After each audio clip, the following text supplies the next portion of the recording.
Looking back, I sometimes wonder if the signs were always there or if Liam and I had simply perfected the art of living a life that looked unshakable.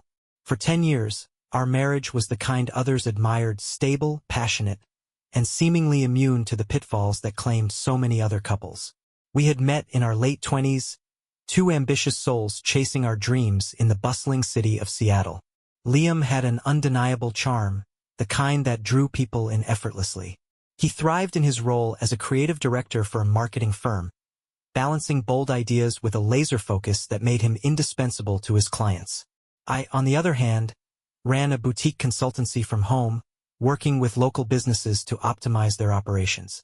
Together, we seemed like the perfect pair, building a life filled with cozy routines, shared ambitions, and an unspoken sense of trust. At least that's what I thought. The first changes were easy to dismiss: longer workdays, muted excitement when sharing his creative wins, and an increasing need for space to decompress. Liam, always open and communicative, became more elusive. He'd retreat to the office after dinner with vague promises to wrap up a few things, or step outside for calls he claimed were work-related. I chalked it up to stress. His agency had recently landed a high-profile campaign for a luxury travel brand, and he was spearheading the project. "This is the kind of work that could put my name on the map," he told me one evening, his eyes lighting up in a way they hadn't in months. I wanted to believe that this, too, was temporary. After all, hadn't we weathered similar storms before? But the more I tried to rationalize his behavior, the more the small cracks in our life together began to grow. Everything changed the weekend Liam flew to Los Angeles for what he called a critical client presentation. His departure was hurried, his suitcase packed with what felt like too much care for a quick business trip. When I offered to drop him off at the airport, he declined, saying he'd already arranged a ride. The weekend passed slowly, each hour heavier than the last. I told myself to focus on my own work, to trust the man I'd built a decade of memories with. But doubts crept in. Liam's texts were sporadic and short, lacking his usual warmth. On Sunday evening, as I waited for his return, I noticed something odd. He hadn't posted any updates or photos from the trip, a habit he rarely skipped when traveling for work. When Liam finally came home, he was subdued, brushing off my questions about how it went. "Just exhausting," he mumbled, disappearing into the shower before I could press further. The next morning, I noticed something peculiar. As Liam rushed out the door for work, he left his smartwatch charging on the nightstand. On a whim, I glanced at it, wondering if he'd forgotten to sync it before his trip. That's when I saw it. A notification from someone named Camille that read, "Friday was unforgettable. Let's do it again soon." I froze, my heart pounding in my chest. Camille. I didn't know anyone by that name. I stared at the screen, trying to reconcile the Liam I knew with the one this message suggested he might be. I didn't say anything that day. Instead, I waited, watching for more clues, my instincts on high alert. Liam's routines became my focus. I started noting his comings and goings, his sudden enthusiasm for networking events, his shift in demeanor when he returned home. It wasn't just the late nights. It was the way he'd linger over texts, the furtive glances at his phone, and the way his excuses grew vaguer with time. One night, while Liam worked late, I checked our shared credit card account. What I found confirmed my fears. There were charges for dinners at upscale restaurants I'd never heard of, late-night drinks at rooftop bars, and a boutique hotel downtown. Each expense coincided with nights Liam had claimed to be brainstorming with the team or schmoozing clients. I felt like I was living a double life. The loyal wife by day, the silent investigator by night. The real breakthrough came when Liam's email account, usually locked down tight, autofilled on our shared desktop.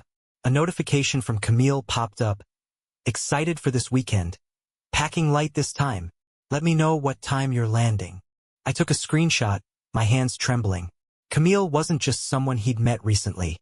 She was planning another rendezvous.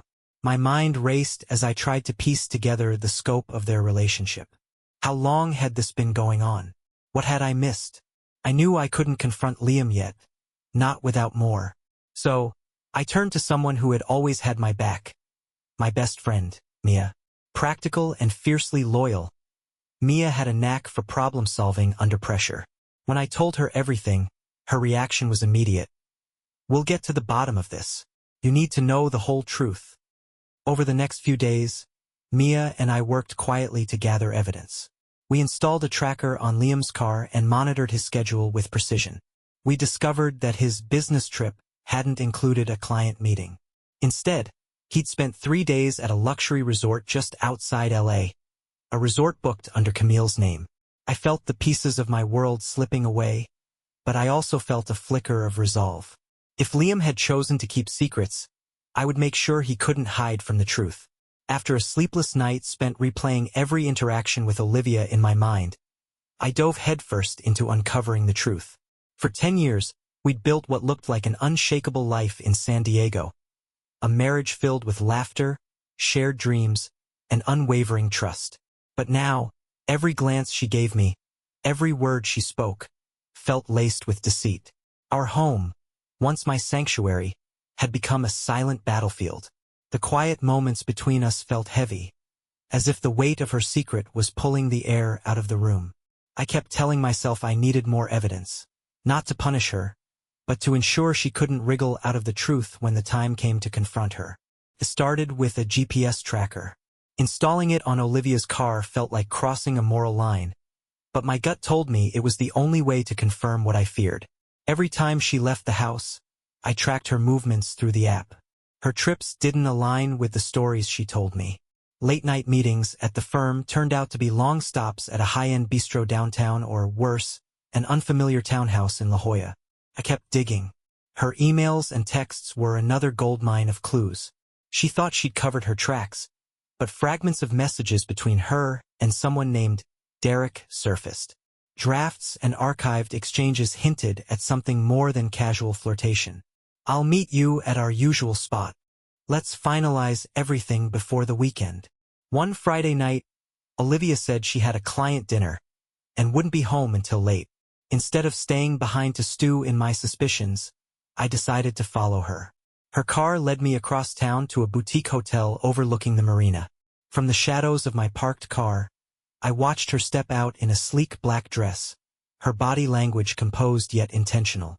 She walked into the hotel as though she owned the place. 15 minutes later, a man arrived. He was tall, impeccably dressed, and carried himself with a confidence that only deepened my unease. I watched them meet in the lobby. They didn't touch, but their familiarity was clear in the way they leaned in close, their smiles conspiratorial. They disappeared into the elevator together. My chest tightened as I captured a few blurry photos through my windshield. I wanted to charge in, demand answers, but something held me back. Acting on raw emotion wouldn't get me the answers I needed. I drove home, seething with anger but determined to stay one step ahead. I confided in Liam, my best friend since high school. Over drinks on his balcony, I laid out the evidence. GPS logs, cryptic texts, the photos of Olivia and Derek at the hotel. His expression darkened as he listened.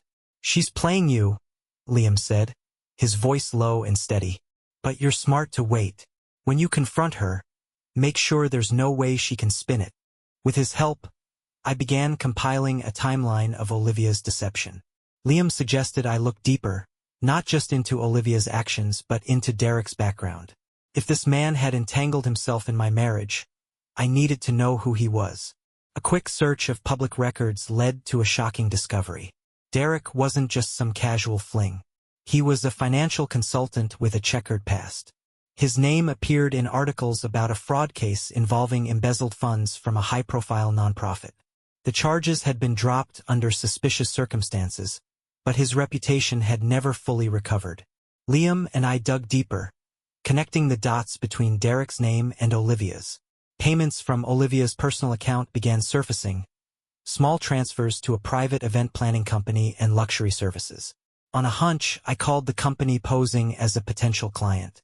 When I mentioned Olivia's name, the receptionist grew cagey, quickly ending the call. Something bigger than an affair was unfolding. The breakthrough came when I stumbled upon Olivia's email left open on our shared laptop. One thread with Derek stood out. "Once we close the deal, we'll have the funds to move forward. Just stick to the timeline." The timeline. The payments, the secrecy, it all painted a picture of more than infidelity. They weren't just having an affair. They were planning something, and it involved more than just them. I searched for more clues, finding references to property listings and vague mentions of future opportunities. Derek wasn't just seducing Olivia. He was pulling her into a scheme. The realization hit like a punch to the gut. This wasn't just a betrayal of trust. It was a calculated act of deceit. Olivia wasn't just breaking her vows. She was aligning herself with someone who thrived on manipulation and exploitation. But why? Was it desperation? Or had she willingly gone along with Derek's plans? I needed to know before making my move. Every interaction with Olivia became a test of my resolve. She carried on as though nothing was amiss, her laughter ringing hollow, her affection feeling like a performance. I waited for the perfect moment to confront her, knowing that when the truth came out, it would upend everything we had built. But one thing was certain. Whatever Olivia and Derek were planning, I wasn't going to let them get away with it. Discovering Lily and Evan's cryptic emails was like uncovering the first thread in a tangled web. Their exchanges hinted at a plot far deeper than a mere affair. Words like finalized and move forward gnawed at me, each one a sinister clue to a scheme I could barely comprehend. What were they planning? And how had I missed so much for so long? With my best friend Jake's help, I delved into every corner of Lily's life. Her spending patterns, phone records, and even her social media became puzzle pieces. The name Evan surfaced repeatedly, not just in her private communications but also in her professional circles. Meetings she had labeled as client appointments often coincided with locations tied to Evan's name. The payments to Harbor Services LLC caught my attention. It wasn't just a boutique event company, as Lily had claimed, but an agency specializing in discrete asset management.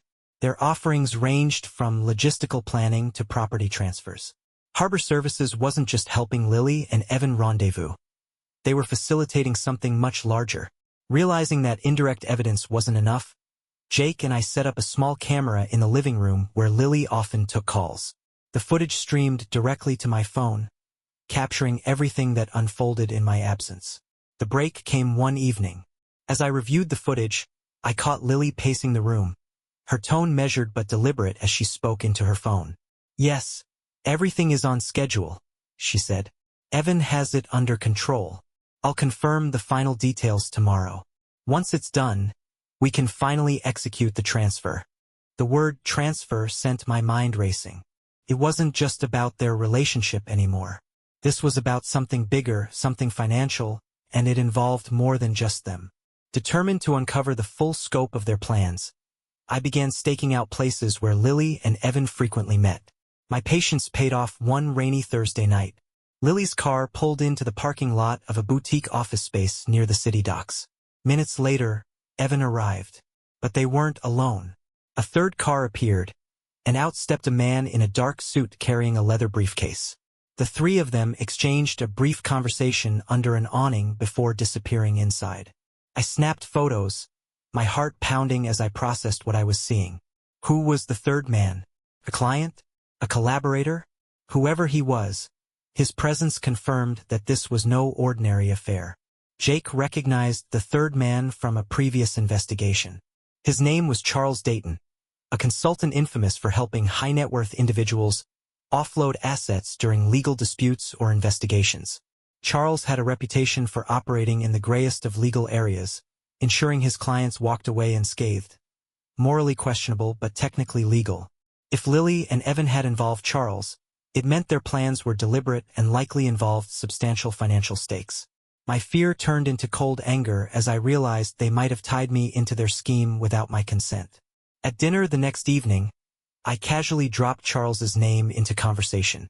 "Have you heard of someone named Charles Dayton?" I asked, keeping my tone neutral. Lily's fork froze mid-air for the briefest of moments. Her smile flickered, but she quickly recovered. "I think he's in consulting or something," she said, her voice too casual. Her reaction was confirmation enough. I excused myself from the table, my mind racing with the implications. The breakthrough came when Lily's laptop, left open while she showered, revealed the final piece of the puzzle. In a hidden folder labeled Work Notes, I found documents outlining a property transfer agreement between Lily, Evan, and a third party. To my horror, one of the properties listed was under my name. It was an unused lot I'd purchased years ago and nearly forgotten about, a minor investment at the time. The transfer agreement included my forged signature, authorizing its sale. The payout listed was substantial, and the funds were marked to be split between Lily and Evan. It wasn't just an affair. It was fraud, with me as an unwitting participant. Jake and I spent the following days preparing for a confrontation.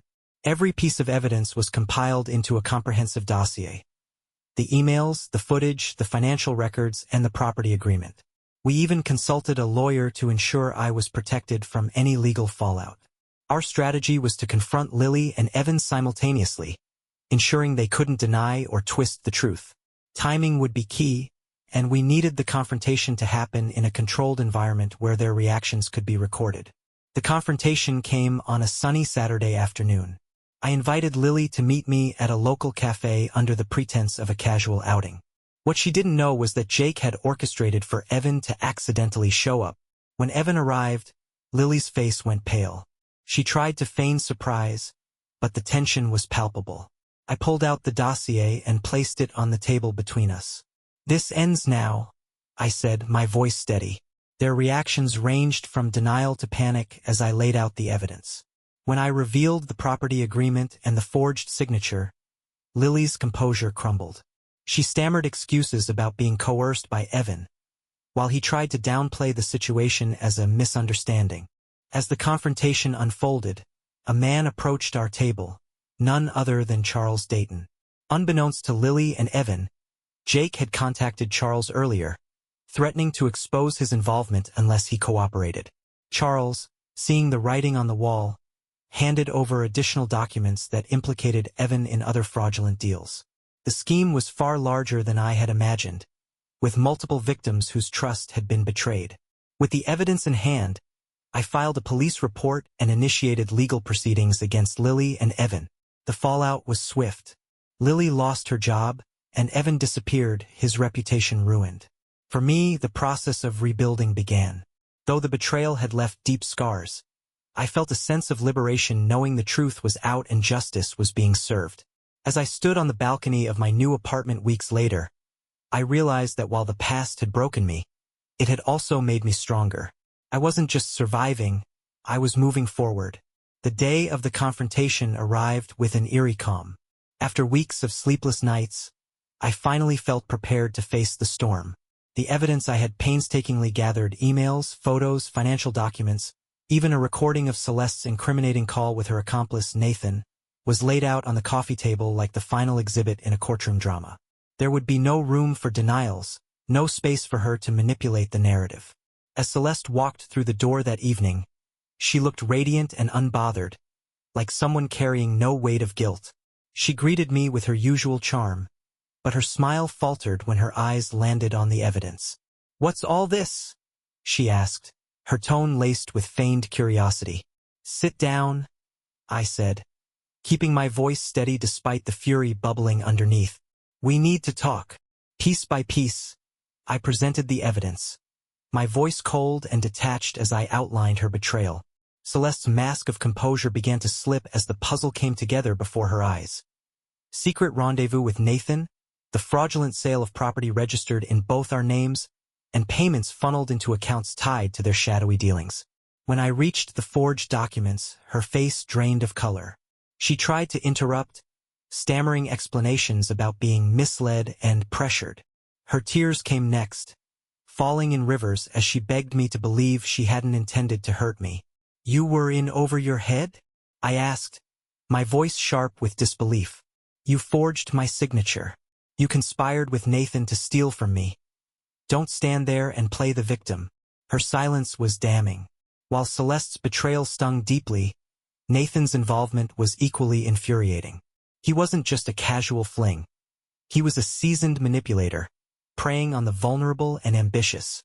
His calculated charm had ensnared Celeste, drawing her into schemes that went far beyond infidelity.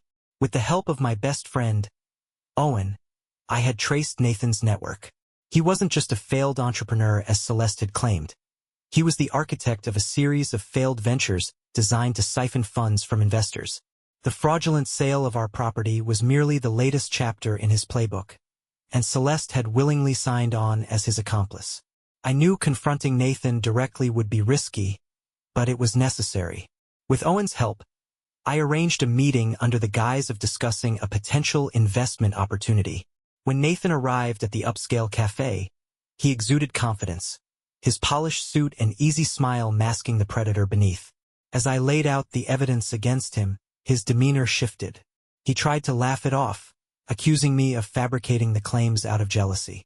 But the cracks in his armor grew as I detailed his involvement in the property scam, complete with forged documents bearing Celeste's handwriting.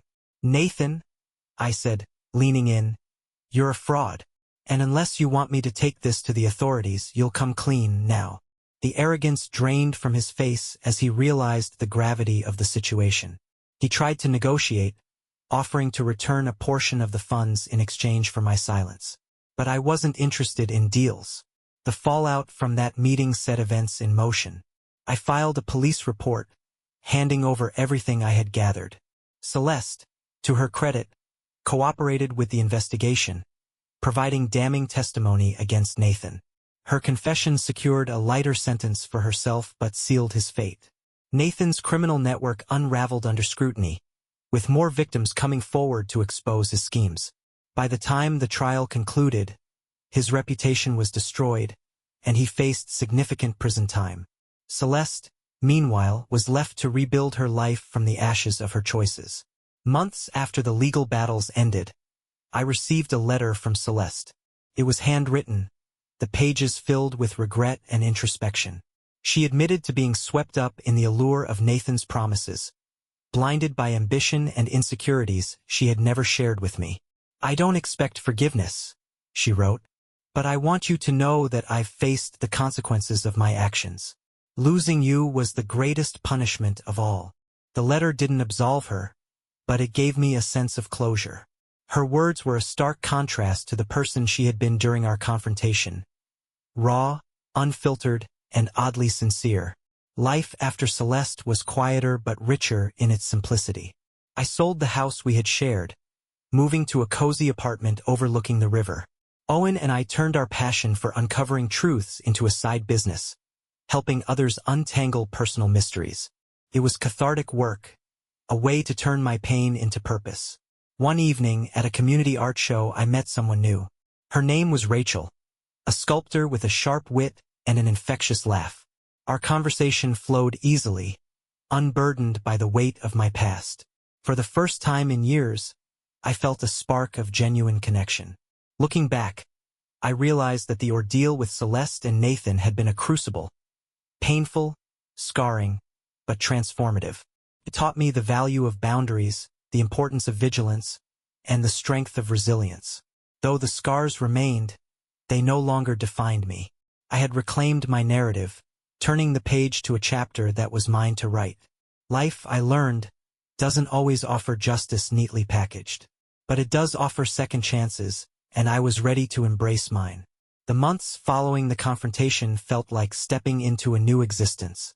Charlotte's presence was now a distant shadow, the legal battles and revelations leaving behind a hollow sense of finality.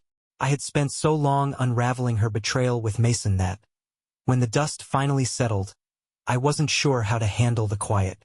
I moved to Portland, trading the familiarity of my small hometown for the bustling unpredictability of the city. The bridges, the rain, the thriving art scene. It all felt like a symbolic leap into uncharted territory. The old life I had shared with Charlotte was gone. And here, no one knew my story. I could let go of the identity that had been forged in the fires of her betrayal. Work became my sanctuary. Late nights at the marketing firm kept my mind too busy to dwell on the past. Therapy filled the gaps, each session peeling back the layers of anger and sadness that had consumed me.